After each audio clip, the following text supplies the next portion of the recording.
begin now with Monmouth University. We're joined by sophomore Ray Selney, Mustafa Trayer, our junior, and Coach Steve Rice. We'll start with opening comments from our coach.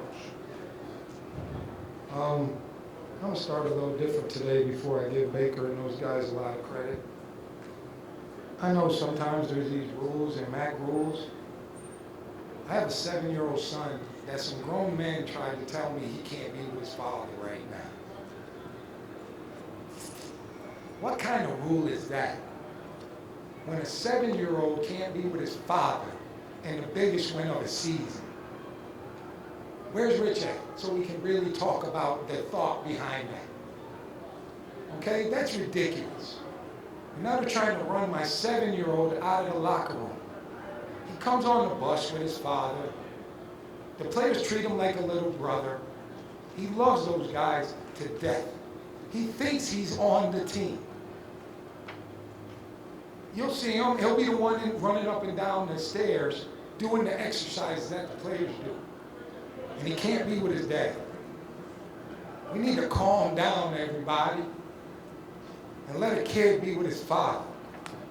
Let a father be with his son. How many nights he cries when we lost this year?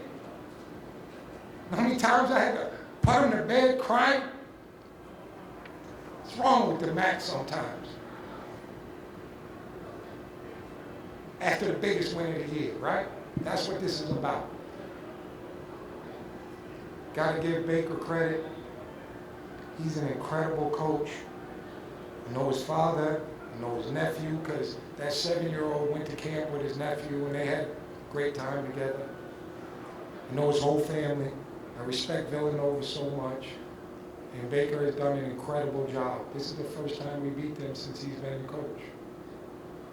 And it took a magnificent effort from my guys to get it done. So Baker is as good as they come in this league as a coach. But today was our day. We tried to take the ball out of Cam's hands. I put it in. I told him after our win the other day, we walked through it, and Cam still got us for 33. So that's a credit to him. That's a credit to the other guys for moving the ball and making sure the player of the year gets to act like the player of the year. Got all the credit for them. But our guys today, they just kept fighting. Our day had a bad start this morning, and then I told them that I love them, even though they didn't start in the game. And then the game that Ray played today, Ray is an all-league player. I probably coached him bad for half the year, but he's an all-league player, and I think he's showing that since we've been up here. But how Mustafa started the game off when they were hitting all those threes and we kept scoring is an incredible deal for him. But our whole team just believed. Our whole team believed, and we were able to get a big, big time win. Thank you, Coach. We'll open it up now for questions for the players. Please identify yourself and your affiliation. Thank you.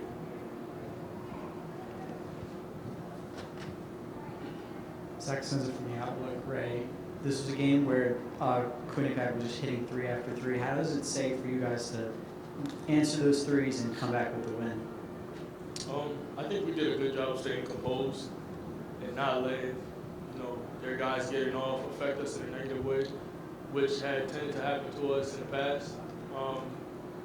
Every dead ball, every timeout, it was just us saying that we just got to stay together and just work harder at making sure that we at least contest those shots.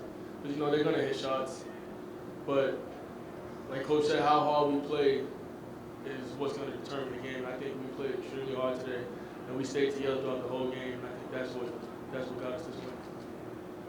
Great. Next question.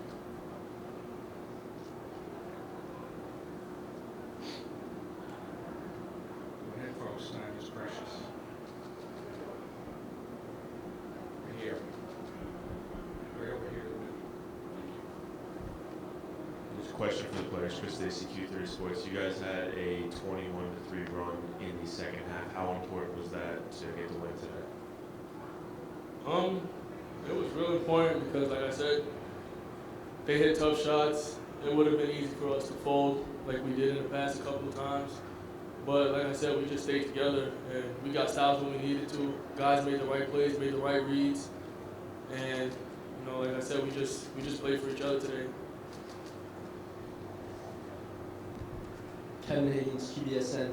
Guys, obviously Quinnipiac started very hot from 3. How did you guys maintain that mentality of going down low in the paint when the other team was hitting 3 after 3 early on? Coming into the game, like Coach Wright said, we just wanted to have a game plan. I think our defense really turned up in the second half. A lot of credit to Nick Rutherford. I think he got Rich Kelly in an uncomfortable spot, where so everyone couldn't get off. We just went from there. Last one right here. Staff, what did you see from going inside another career high? What did you see from not only yourself, but your whole team going inside of the 8? Seeing advantages on the opposite side. I seen a 6'5" sitter and a bundle, so I just try to use my athleticism and quickness to get around and get to the basket. And then I seen that my teammates were involved, so I figured everyone. It's not just going to be me that's having a good game tonight. I want to get everyone involved. Thank you, guys.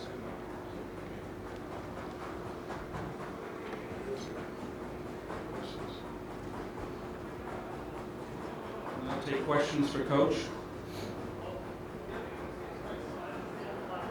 Guys, don't calm down now. I already did my little thing about my son. I swear I won't be yelling at anybody. And I'm sorry that just rubbed me so wrong that he just, every night he cries so hard every time we don't win. I got to get him to understand you don't win all the time. So I'm working on it though. Thank you. Go ahead. Coach, a really emotional win for you. You embraced Dr. McNeil at the end. What did you say to her after the win? See, we have a great relationship. I always thank her, and I always say her name. I always talk about her. I feel like she mentors me. She makes me better.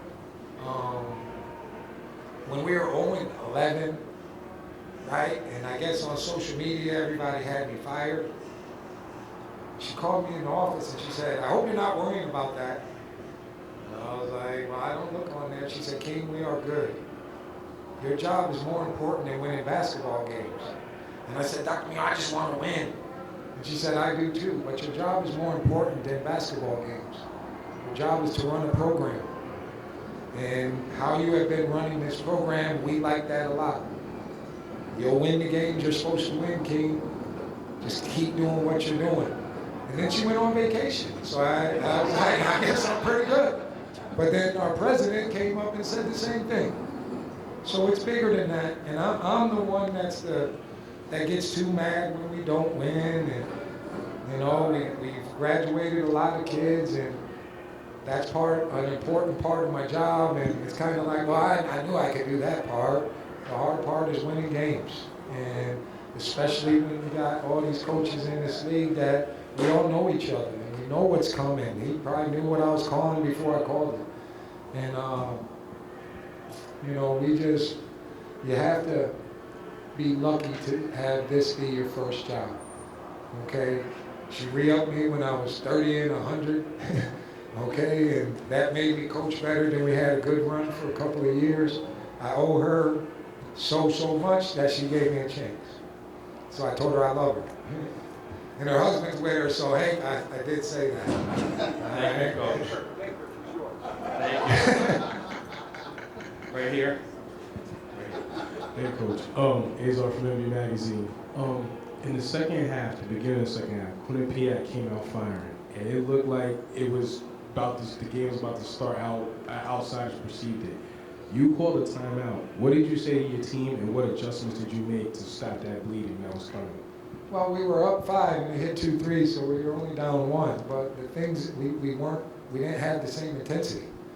Okay, now everybody remembers your team hit 19 threes and broke all the rules, all the league things when we were in this building a couple years ago. And at halftime they had 9 threes. And I said to my team, "There's no way they can do that again." And then Coach Clues and I only hit 10 in the second half. All right, so both of our numbers were great at halftime. I just tried to calm my guys down and let, we can't just give them open shots. Rajoni kept hitting, and then Cam's shot was a tough one. His was a tough one. So they make one tough one, we're okay. The part where we kept getting better shots than they were getting, they were hitting tough threes, we were getting buckets, breaking down their zone. Just breaking it down all different types of ways. And that kept us ahead most of the game. They had their run, and this time it was a 3-minute stretch that we grabbed control of the game. During this season, there's been that 3-minute stretch has cost us games. We lost a lot of games with just a bad 3-minute stretch. And today, that 3-minute stretch got us the lead, and we were fortunate enough to win. Thank you, Coach. We're going to have the coach and the players available now for one-on-ones. Okay, right after. So if you'd like to catch more inside.